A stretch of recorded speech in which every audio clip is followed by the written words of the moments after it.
Good afternoon, Scott Redler, T3 Live. Welcome to another edition of Thursday Stock Twits. I'm here with Taylor. Hi guys. Back by popular demand. She's filling in for Brittany. We are going to get going, and we have a ton of questions coming in. And just a few questions before we get in. Everyone's like, oh my goodness, you guys look like you have so much fun on the desk. Taylor sits right near me. We have Vicky. We have the whole crew. We actually have a trading firm here of about 200 people in New York, over 400 associated members. So before we get into the questions, I just want to give you a small little sneaky peek into the day in the life of what goes on in a trader's world, and then we'll be right back.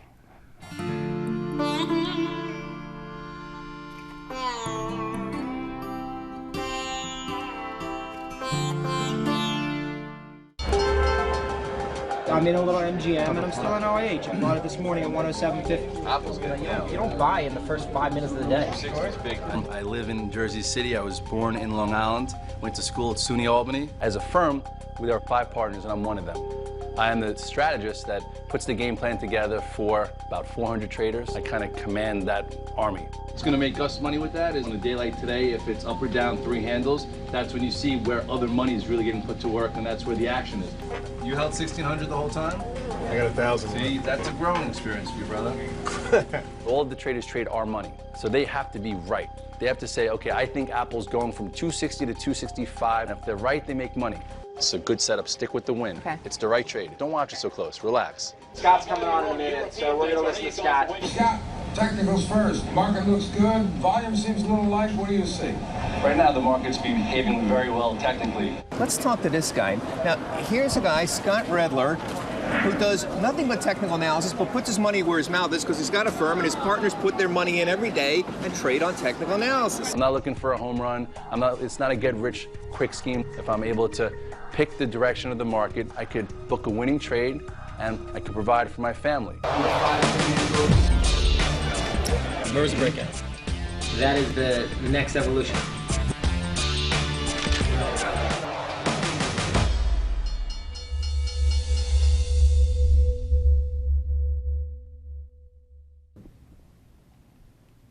All right, we're just going to jump in here with the questions. So our first question is from Jevret72.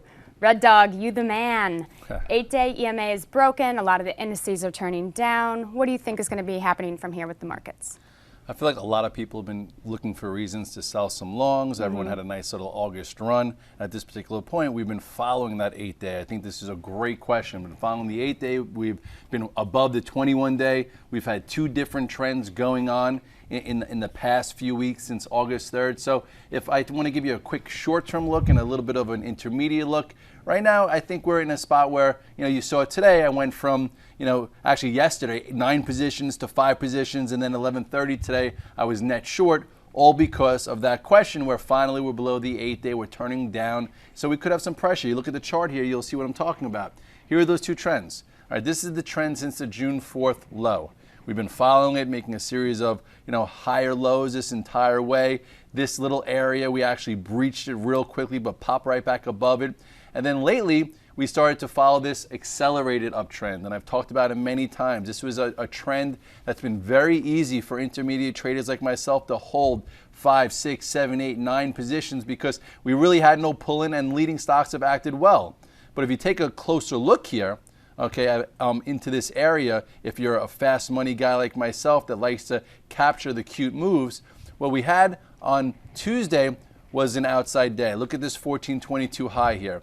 We pushed through, and this was also the upper end of this channel. So it took us out of the band. Anybody that has been kind of rolling up their shorts this entire way probably got squeezed out here because, who knows, we could have broken above, closed above, and went right to 1430 or 1440, but we didn't. We pushed through and we failed. So right there, that was a sell signal. That was a time when I said, okay, I'm going to go from about 7 to 9 longs. Just clean it up. Get rid of some stuff that I'm not really in love with, that I'm not committed to on a macro level, and take advantage of a little bit of a cute short. So fast forward, here is your 8-day turning lower. Here is a break of this accelerated uptrend that's been intact since August 3rd. So what does that mean? It means we can come down and test some levels. And the 21-day right now comes in a little bit below 1,400. I do think there's a high probability we come and retest this area, which is about 1,390. So, right in this 2-day area, I pretty much started to get net short. Also, being long in the metals is kind of like being net short. But at this point, look where we came from, okay, in the lows here. Look where we came from all the way back here, if you want to talk about that outside day, which we've talked about many times, right here on, what was this, October 4th. So this is a minor pullback in the face of what has been a lot of bad news. So overall, I think the market's acting great. If you're a macro investor, stay the course. If you're an intermediate trend trader and you think you could be cute, right now I'm trying to be net short, but I'm not thinking we're going to go down that much. I'm thinking 1390-ish on the SPX, and I'm thinking 139. If you take a look at the spiders, I'd rather be, like if you look here in the spiders, I'd rather be covering a little early and then looking for a plan long. And if you look here, going across, this really is like 139.5, and the beginning of this gap, which could be tested too, is 138.5. So if you're net short, I do think we could see this 138.5, 139.5. That's a spot that I'll be covering, and then I'll be looking at the leaders to see whether or not we can start getting long again for what I do think will be another move through these highs. But first, we have to deal with this little mess as we head into also Jackson Hole. Okay, great. Our next question is from Eco Elite.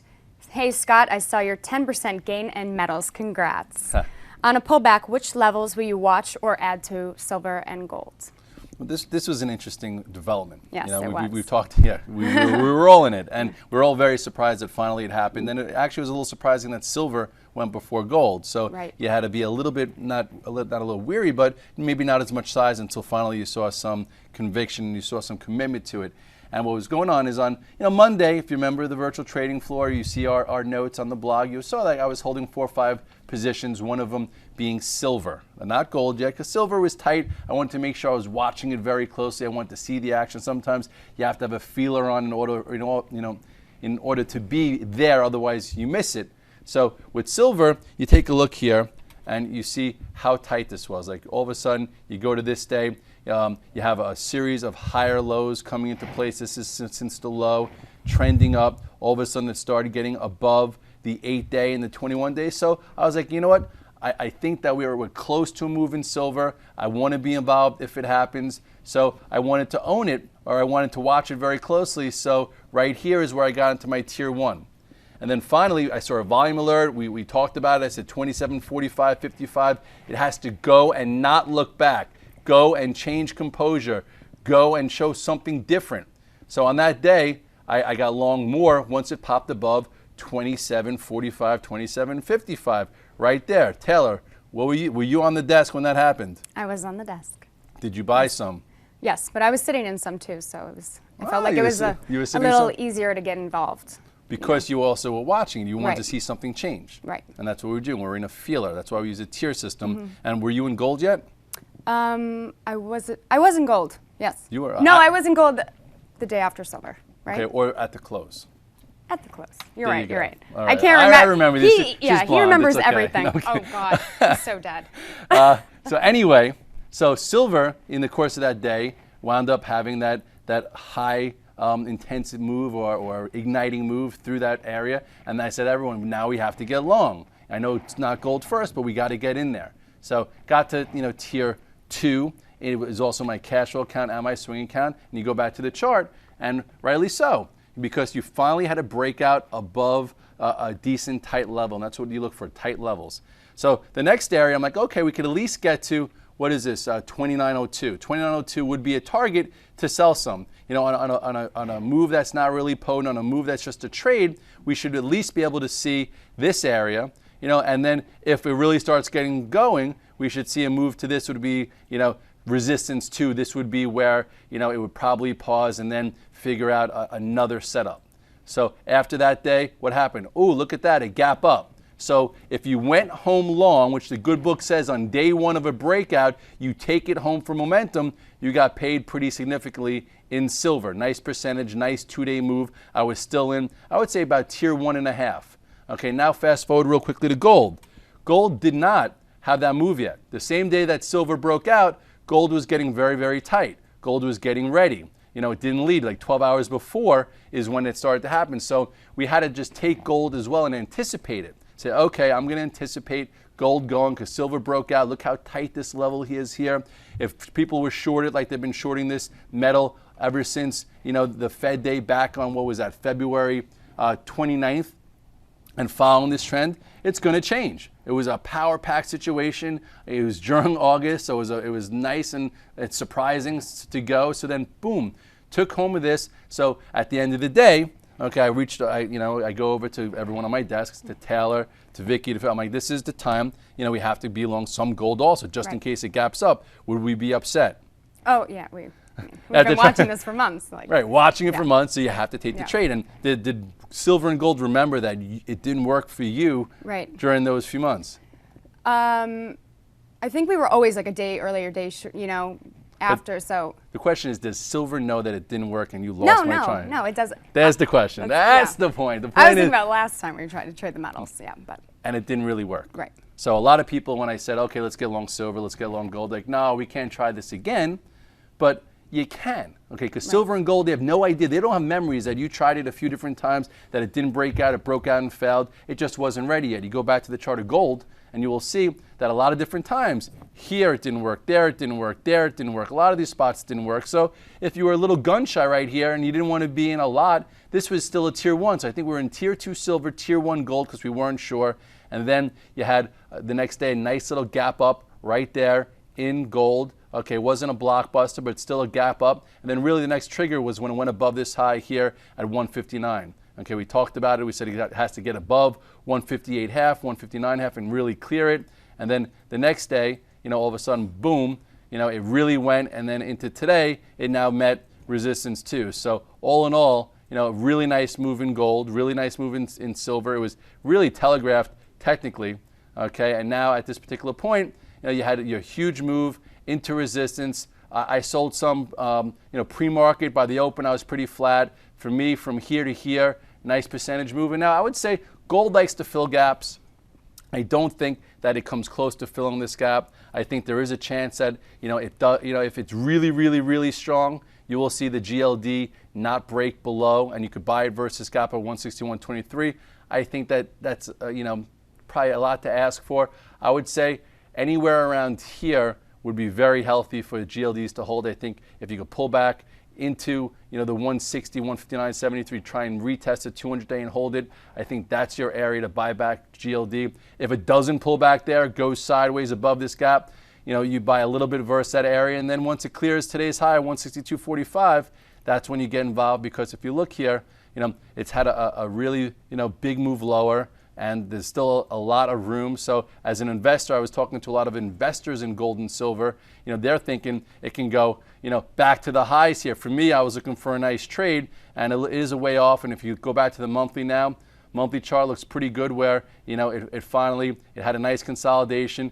It held that 148.5. It's just, giving you a wide range bar right there above this recent consolidation, this little downtrend that broke above this on a monthly chart, above 158. That was the level it had to do, and it can continue. And people are saying, there are people who are coming out in gold, and they're saying like 2, 3, 4,000. I'm not saying that. I'm saying it just ignited.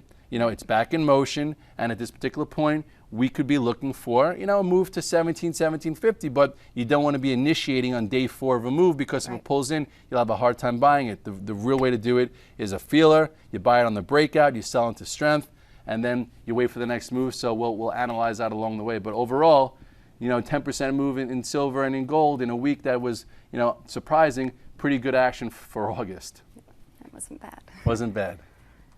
All right, our next question is from Jevret72 again. Red Dog, thank you for all you do for the traders. Apple seems to have a short-term resistance at 670. It's made a lower high from Wednesday. Do you see a pullback to the 8 EMA, which is around 652? Okay, so the question is Apple. Right. Basically, what do I see in the future? Because with it's Apple, going higher. well, macro-wise, I think that everyone has to own Apple in their account. It'll get above 700 plus. The question is how to enter it on an intermediate basis, where if you entered the first time it went to above 670 and that you had that 20-point pull-in, you probably weren't able to hold through what that day was. But if you sold into strength and entered the right way, entered at 625, or you entered when it went through the 52-week high of 644 and then went 30 points and sold it, you then probably were licking your chops and saying, okay, I'm going to buy a dip because I traded this the right way. I didn't chase it. I used a calculated entry. You go to the chart now of Apple and you will see that what I'm talking about is right here. Remember the earnings that came out? Earnings came out, it got hurt, got hit, big deal. The valuation was off. Everyone knew it was pent-up demand from the iPhone, held this 2-day move, and then really your first entry was above 580.80. And what happened here is you had a huge 3-day move. Okay, this was potent, this was fast, it showed you it was real. It wasn't like a 1-day back, blah, blah, blah. It was boom, right to the upper end of the range.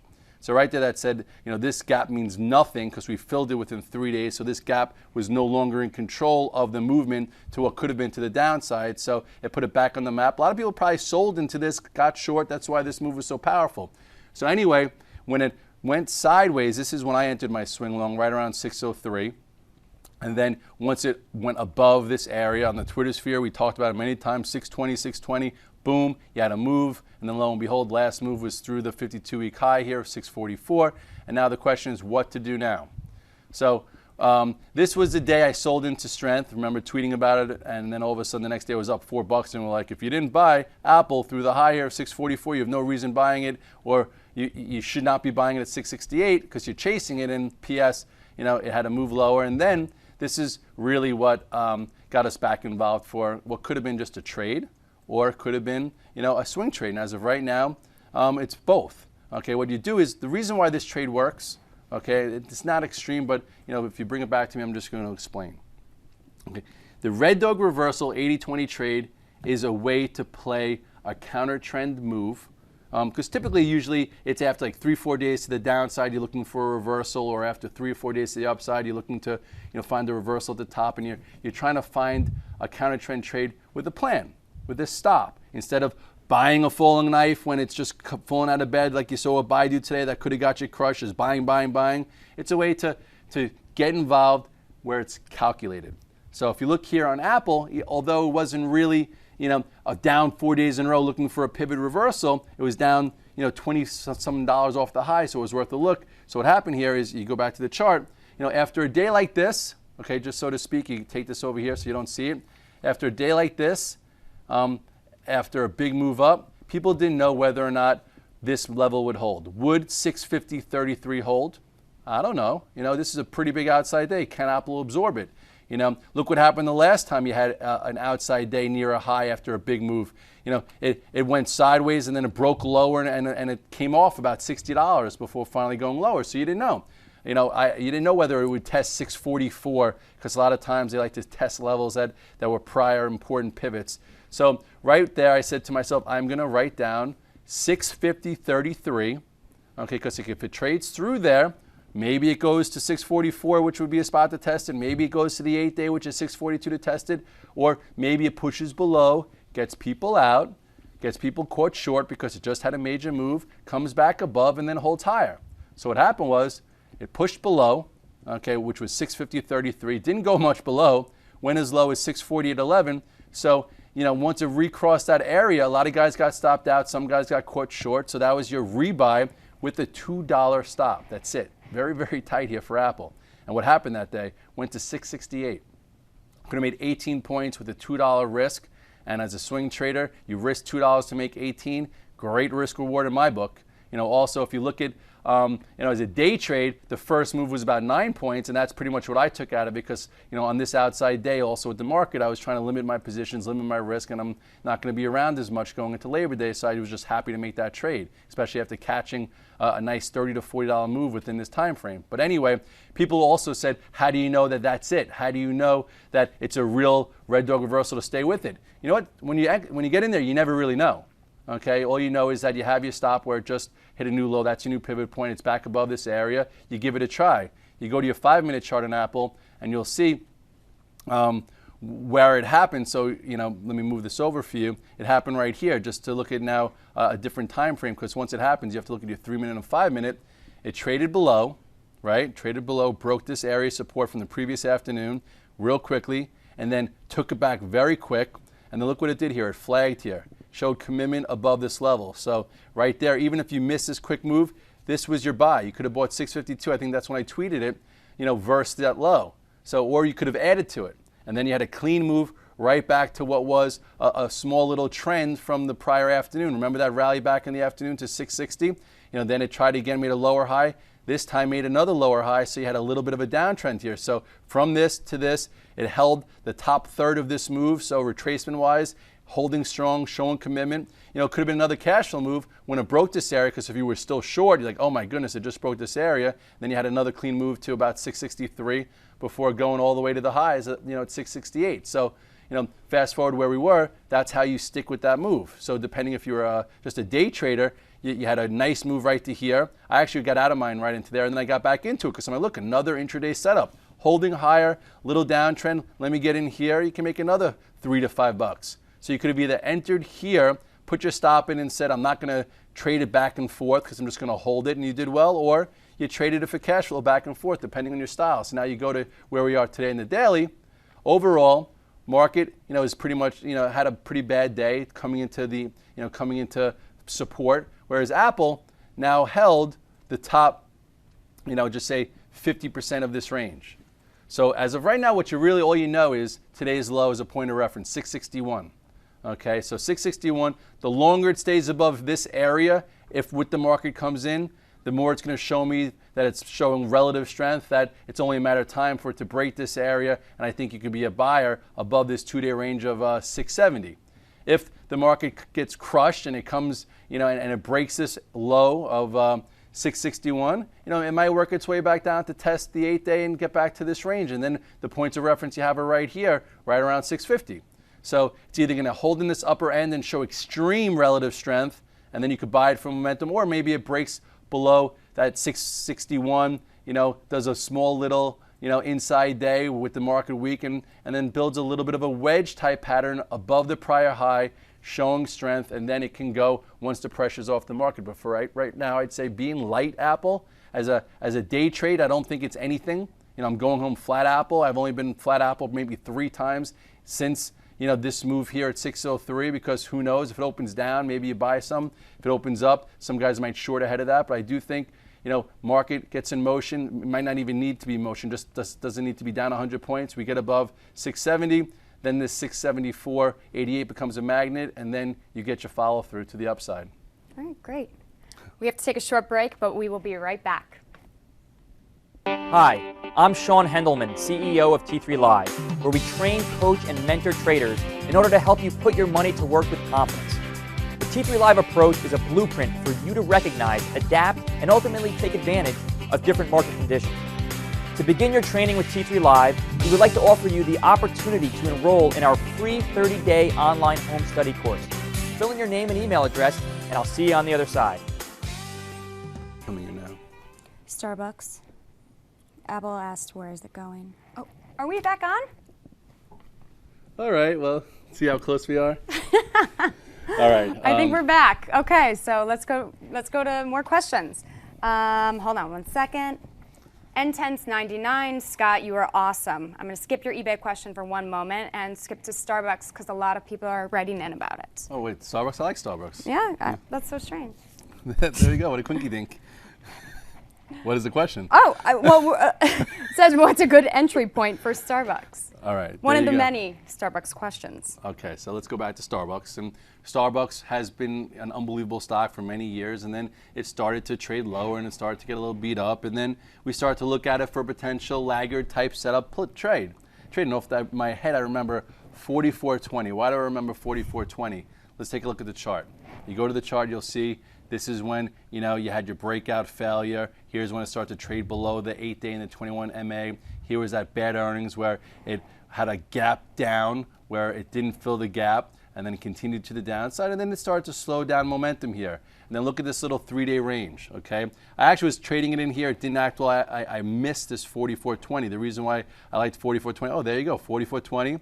What's this? Oh, 44.20. What's this? Oh, 44.18. So above this level, if you were short Starbucks, you had to cover. And if you're looking for some type of tradable move, there it was. And then I just talked to you about having commitment in upper levels of a wide range bar. Look at the commitment you just had right here. Commitment in this top little area. So that showed you that there was some commitment to this move off the lows. So even if you missed this move, this one was easier to see because you actually had a better pivot to trade against. Here was your next entry when it went above 45.66, gave you a really nice move into the gap, and now it's tight again. Okay, so this was your, just say, what I call the easy move off of very oversold levels.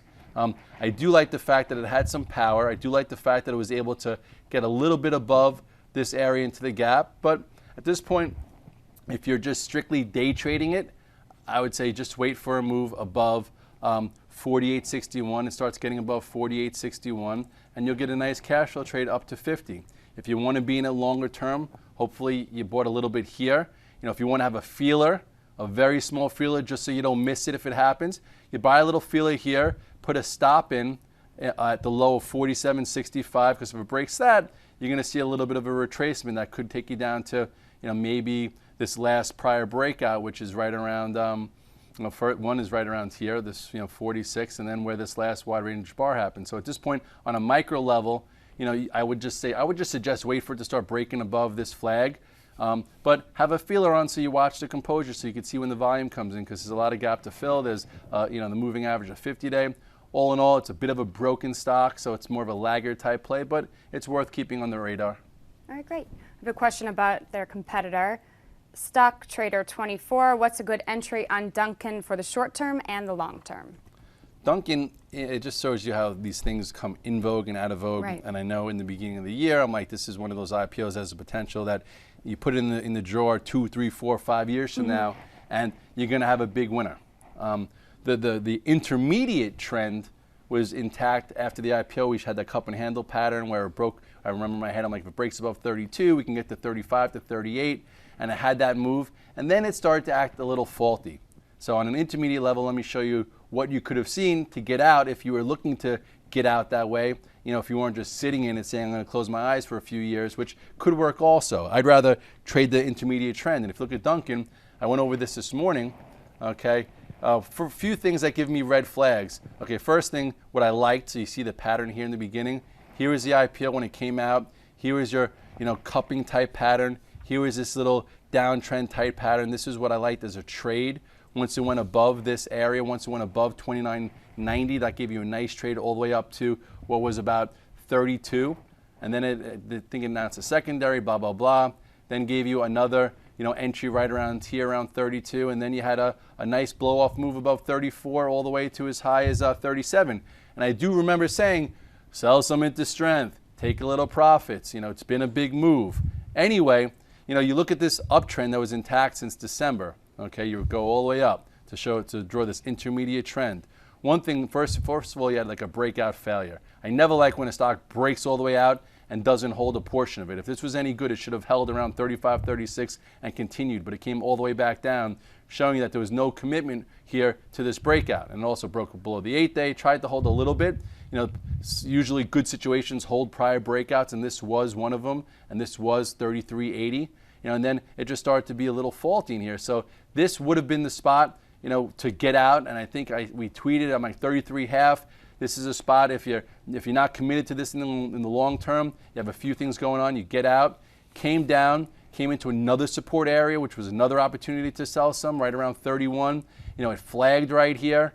And then it really didn't bounce back, so it didn't even really retest this broken level. And then once it broke this 31-ish, okay, that was your area to get out.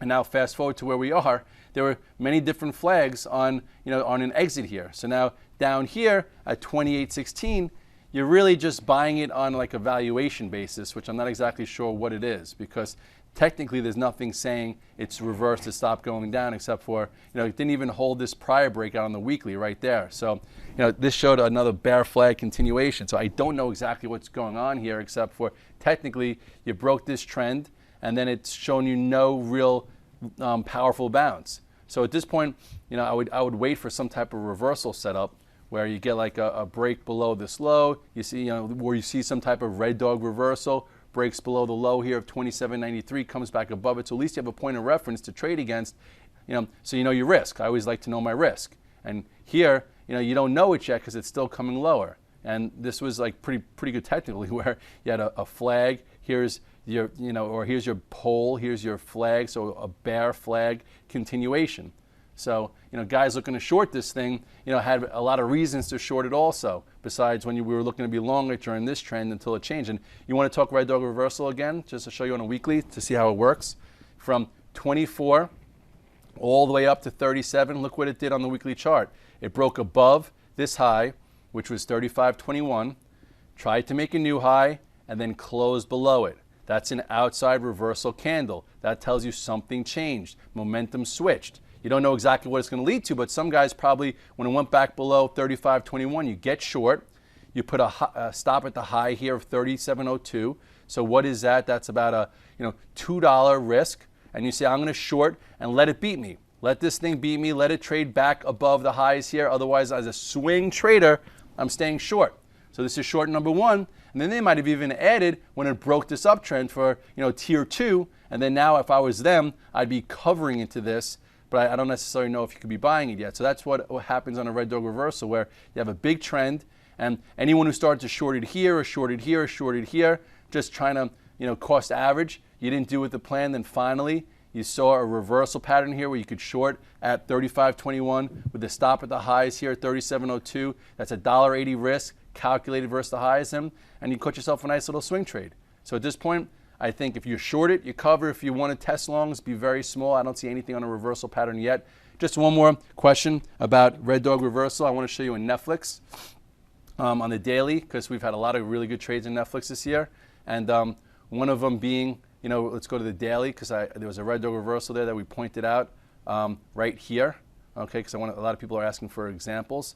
First of all, in the beginning of the year, this was an unbelievable trade. When it broke this downtrend, I was on Bloomberg, I think, with Margaret Brennan. I'm like, this stock is so depressed from 300 down to the low 70s. It's so heavily shorted. Let's look for a nice move. And this ignited the move. Then what did it do? It did a nice bull flag continuation. Then what happened after earnings? You saw a gap up, and then look at this. This is an ultimate Red Dog reversal, where you push through, squeezes the shorts, has people chase it thinking that, oh my God, Netflix going back to 150. Meanwhile, it went through, reversed, and closed below. So you can even check the archives with the timestamp on Twitter. I was like, what you do is you short 130.60. You put your stop here at the high of the day, 133.43. So what is that? That's like a $2 risk for what could have, for a retracement lower. And we just came from the 60s or 70s. It just went 60 points. And lo and behold, as a swing trader, if you're like, I'm just going to hold it until it beats me, look how much money you made as Netflix is down to 64. Besides all these other trades. But that's the potency of a Red Dog reversal. It could be either just a quick cash flow trade, which worked for a few points, or you could say, okay, this could be a change of direction. Let me see what it leads to. And you have a high, a lower high, and then I'll even give you another lesson in here real quick. Look at this pro gap. Okay, gap down, didn't give you any attempt to fill it, so nobody thought that Netflix was cheap from where 100 to the gap down below 90. So for $10, you could have got Netflix on sale, and obviously it wasn't on sale. It had to go even more on sale, and then from there, it just continued all the way down to where where it is. So I just busting out some lessons, Taylor, as I see chart patterns that worked out, because we traded this very actively, and now I don't think we've traded it since it hit 55. It's been a while, yeah. Yes. Yeah. All right, but we have to take another short break, so we'll be right back. Hello, everybody. My name is Pete Renzulli, Chief Marketing Officer of T3Live.com. I'm really excited about introducing you to and inviting you to the first T3 Live Active Trader Summit. There's going to be a ton of great content, but the number one reason you want to come is you want to be able to network and associate with other like-minded people who have a burning desire to learn how to be a trader. So I'm going to ask you to make a trade. Trade one Saturday for some of your time to come down and learn strategies, tactics, techniques, and put some faces to the people that you see in the virtual trading floor in T3 Live, and learn to take your trading bigger. Learn how to be a better trader than you are now. Learn the strategies. It's going to be a lot of fun. Go to T3Live.com and register. If you would like to join us at the post-event cocktail reception. You can also upgrade to either premium or VIP. That's up to you, but either way, please take advantage of the general admission, 2 free tickets. Come down and expect to have a great time. All right, let's just jump right into the questions. We have a question on Facebook. Is it getting ready to go? I'm in long from 1875, and that's from Nate. Okay, well, at least you're in from 1875. There's a lot of people in from a hell of a lot higher. Yeah. You know, there's so much you could say about Facebook, but we only have an hour here, so I'm just going to quickly go through technically what you could have seen and how you could have saved yourself some money and how you could have made a lot of money. You go to the chart of Facebook, it failed every test in the book from the beginning of the art of the first day trading. You know, it opened up, I think, around 38, hit 42, closed below the opening print, closing the dead lows. You don't touch a share here. Then it had a quick 3-day move, and then what do you have here? You have a bear flag, right? You know, from 45 to as low as 30, people thought maybe this was enough to the downside. It wasn't. So here's your pivot. There you go. Once it broke below 30.94, that's your sell. That's your continuation to what was a bear flag with the pole, and here's your flag. You know, we're not rocket science. We just name patterns after what they look like. Continuation. Then what'd you have here? You had a small red dog reversal. Remember that? Traded through 25.75 to 25.50. You could have bought this with 20-cent stop. Then this is when it started to change a little bit. When we got involved, I'm like, oh, I'm long Facebook and I'm staying long. It was at 28.10. You know, and then you sold it into some strength. And then, if you do remember, I had a segment with Kramer where we wanted to figure out what's next for Facebook, and that was right around here. So it looked as if, who knows, you have a little cup, handle, consolidating higher. Said if it gets above 33.44, you could see a potential move to fill this gap, perhaps. But what was my stop? My stop was 30.55 because if it broke this area, the pattern changed. So lo and behold, a few days later, got hit twice, and then at 30.25, I sold it on this day. Boom. Got out. Said, you know what? I am wrong. This pattern changed. It's not going to the upside. It's going to the downside. A lot of guys in my firm actually got short. I just got out. I didn't feel right shorting it, thinking I was long and whatever. And a lot of people are trapped in it. So anyway, tweeted it at 30.25, and a lot of people wound up, talking to me that day afterwards, and they're like, Red Dog. And that's a very, very good lesson. You liked it. You had your out, and if you just got out and said, okay, I'm going to lose my $1.25, it's not going to work, we'll try it again, you take a little loss, but you don't blow up. And then fast forward, you go a little bit further, it sucked to take a $1.25 loss, but look what you saved yourself. So you go back here to the chart, boom. And then just to go over technically again, the earnings came out, the guidance wasn't great. Once it traded below this pivot after hours, a lot of my guys made money shorting it after hours below 25.52. And then, it came in, didn't close in the lows, and then you had another consolidation. Another small point of reference right there to trade against, because that's all you have here is points of reference. 22.28 was a new point of reference. Didn't hold much longer. Broke below it. Then finally, you had another point of reference here at 1982, and then broke below that. So now here we are again making our way lower. You had a small red dog reversal here at the low here is 1875. This prior low is 19. So you can be long. If you're long 18, you just said you're long at around 1875 versus, I would have said you probably should have got long at 19. Would you stop at 1875, but you did a little better. I think you could hold it versus this area. And for this to actually start to get going, you need this to break this small downtrend. There's a lot of people short Facebook.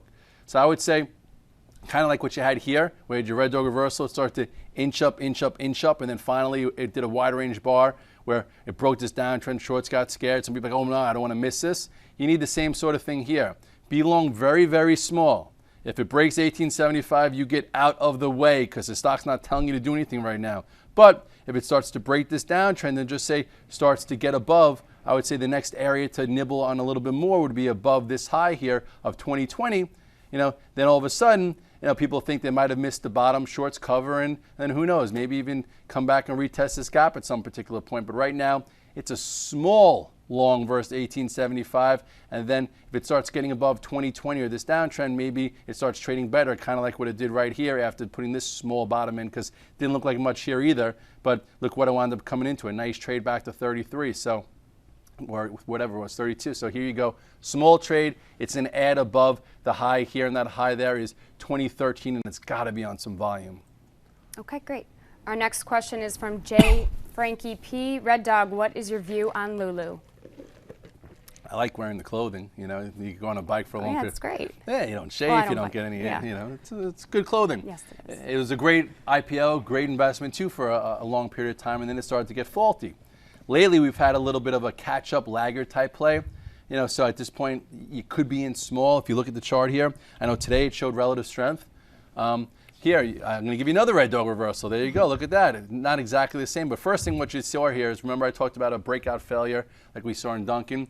This is when Lulu tried to break out above this 77 area, broke out and came right below it. You never really want to see that. That just shows you that it was distribution. It broke out, squeezed the shorts, baited people in, came back not ready. You get out of the way and see what it leads to. Then what happened? You had a pro gap down, okay? Pro gap down, and it never filled the gap within this time frame. So nobody thought it was on sale from here. And then what happened is you had another lower level area that broke to the downside.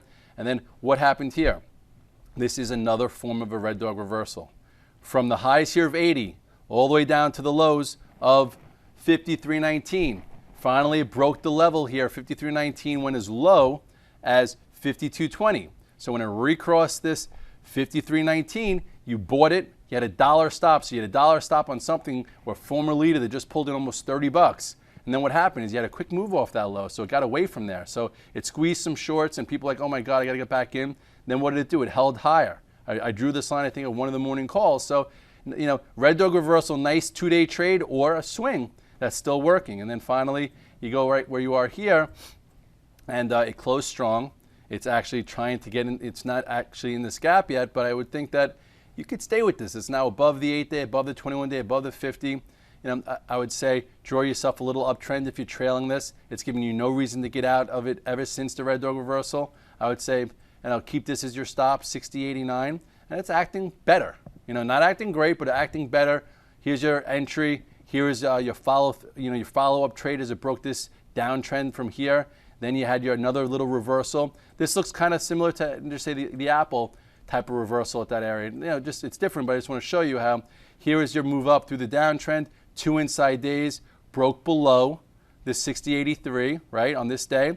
Came back above it, closed strong above these two highs. So that's your invitation to get back along that it's holding higher than you got today's day.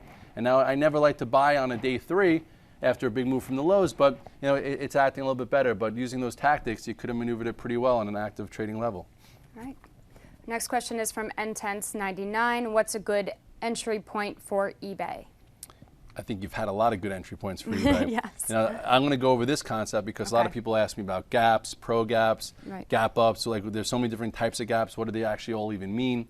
But eBay gave you, 2 gaps that meant something. The last 2 quarters for earnings, it had, great earnings, gapped up, didn't fill the gaps, and gave you nice entries, after the fact. And if you look at eBay, you'll see that, 2 quarters ago was the first time it gapped up right here.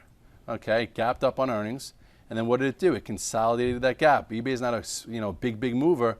So the way you do it is you want to see if a big portion of this gap holds. And if you look here, this was also from a higher level. It wasn't like it was a laggard gap up play. This gapped up above prior resistance, held it. So I would say tier 1 was in here. And then remember, we had a really good trade when it broke above this resistance. So as a trader, you got a nice little 2-day trade also. So tier 1, tier 2. Maybe you get back to tier 1 after it goes another day through highs, because this was like day 1, 2, 3. On the 3rd day, I'm always typically a seller from holding. And then what happened on this earnings? Same thing. Gap up. This time it didn't even really wait. Look how long it took for it to get going after this gap up to absorb. You had a gap up on earnings, came in. Perhaps this was your entry right here. Once it flagged and started to look good again, and then came back, retested, and it's been slowly going up. A little breakout. This breakout wasn't the same as this one, like the 2 days, because it was as high. Then you had, and now it's just trending. It's holding the 8-day. I would not be buying eBay up here. I'm sorry. I think you could hold it and follow this trend here, but at this point, to enter up here, I just don't think it's worth it. And I just wanted to go over 2 quick things. I don't know if there's questions about them, but I know in the chat room, a lot of people said, like, how did you know when, like, GMCR, changed character? How did you guys catch FSLR? Both those stocks have been battered and bruised. It was the same kind of concept, when you guys caught Netflix in the beginning of the year at the low, where you have stocks that were former leaders, have huge short interest, very small floats, and tight patterns. And then you couple that with a gap, and you could get a nice, cute, new change of direction for a trade. So if you look at FSLR, because that was what people were talking about today, stocks have been annihilated. But look what happened after earnings in FSLR. It doesn't look like much, but here, first of all, after getting annihilated, let's just show the annihilation. Dun, dun, dun. Annihilation. It's even further back. But anyway, take a close look here at what happened with this gap. And I love gaps because gaps help you figure out direction. You had earnings, right? This was your earnings in FSLR. They were really good. Everyone tried to make it like they were bad, but they were fine after getting beaten up from 100 down to 15. Boom. Gap up, held. Did not go lower here. This trap shorts changed direction, put it back on the radar. Sperling, I think, started to hold it from that point. Held the gap. Then when it crossed this inside day, so when it went above 1848, that's your long entry, okay? And then from there, it's had a nice move from 1848 to 24. Here you had to push up, came back, retested, then started again. And lo and behold, stocks at 24. In here was not any trading. Here is your gap up, and then it continued. GMCR is very similar. Had a gap up after earnings. Stock's been battered and bruised and out of trade. No one even cares about it. But as an active trader, here's your gap up. Okay, there it is. And then it held in the middle of it. And I remember this day, I traded it twice. Right here, boom. Once it went above this level here, the high here, I think we even tweeted 2267, shorts are trapped from the gap up. Here's a nice day to get involved. And then I took 2 days out of it. And I said, okay, I'm done. And now it's just, continuing whatever. But, percentage-wise, this is a big percentage in a laggard trade just for cash flow. But the gap up held, here's your continuation, and then you stay with it. And then you move on because chances are it's not going to get much more traction. But, at least it's worth some cash flow and a little attention when that happens. Right. All right. We haven't really touched on the banks the last couple of days. So what do you think's going on there? The question is from Jiden, especially Goldman Sachs. I think the banks are not really a headwind right now, but they're just not a leading group. Okay. So you almost have to be perfect to buy them. I know that I was on Bloomberg a few days ago. They wanted me to do a strategy in the banks. And I personally think that the highs of the market aren't in. I do think that we're going to get some kind of fourth quarter move after whatever this pullback turns into. And if that happens, we're going to get a move from some of the banks. So it was an option special on lunch money. So I'm like, what I think could happen is I think Bank of America could get to 9.5, 11.5. And if it's going to happen, it's going to happen between now and January. So instead of trading Bank of America back and forth, you buy the 8s, you sell the 10s, and I think the net was like 55 cents. And if I'm right, it goes to 9.5, 10. You can net out $1.50, $2, take it out, and you got it yourself a double. All in all, you look at the XLFs, and you'll see that, here's your methodical move. Look, just so you guys see again, a gap. Here is your gap. Gapped up after making a new low and coming back above it. So you might not have got along here, but here's your gap up. That's when you got involved, held higher, showed commitment, and since then, it's really been trying to follow this. You could draw an uptrend that way, you could draw an uptrend that way, and at this point, it just feels like it came into resistance, and you're probably better off waiting for a pullback to buy. And the last real breakout level was sort of right around here. So I would say if the banks are any good, XLF goes to 1492, you buy that, and I could even come back and retest this trend line if we do, go down to just say 1380 or a little, in the SPX. This would be an area, and this would still be a low, higher low, higher low. So both of these would be higher lows to continue. So buying weakness in the banks has been better than buying strength just because there's not a lot of momentum there. And if you look at Goldman Sachs, so many times, you've had this said faulty breakouts, and every time you try and play for a breakout, it doesn't really continue. Here's when it held this 90-60 area, which was long-term support. You had a pretty potent move to the upside. Still, Goldman Sachs is sloppy. Probably came in more than it should have. This was really your entry right above this, and then you had a false breakout here. I think I lost money that day, and then finally you had a nice breakout here. You made money, and ever since then, it's still a choppy mess. So at this point, I would say if you're in it and you're not married to it, make sure it stays above this 102.80, 103. If it breaks 103, and the banks come in, you could have a move down to 100 or maybe even to test the 50-day at 98. So at this point, it's already had the easy move off the lows, and if the banks, if the market corrects, you could easily see that. But overall, I don't know. I just don't love Goldman Sachs as a whole. I like it as more as a trade. Okay. I'd rather see someone hold Wells Fargo, JP Morgan, or even Bank of America, which percentage-wise I think works out a little bit better. Okay. All right, great. Our next question is about CAT from Rockham. Rock'em Sock'em? From Rockham. Rock M. Cat did a Red Dog reversal 3 days ago. Do you see this stock continuing this downtrend? All right, look at that. I remember, I think I saw that on the Twitter sphere. This did a Red Dog reversal. This was a laggard play off the lows. You never know when it's really going to, when it's going to stop. You just trail it, and you look for some kind of outside day, and that's when you get out of the way.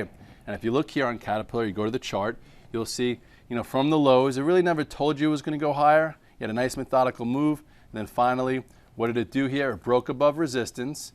It went into the 200 day, some shorts got squeezed, and then it closed in the lows. So a little bit of an outside day.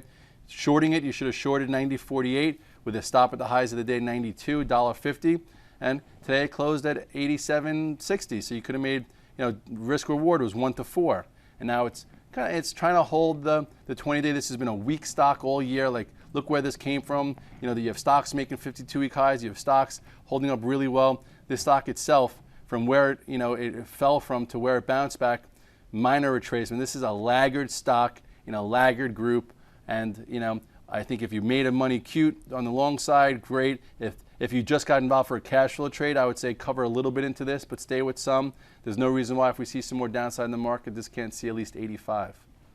Okay, we just have time for one more question. One more question. One more question. Let me pick it.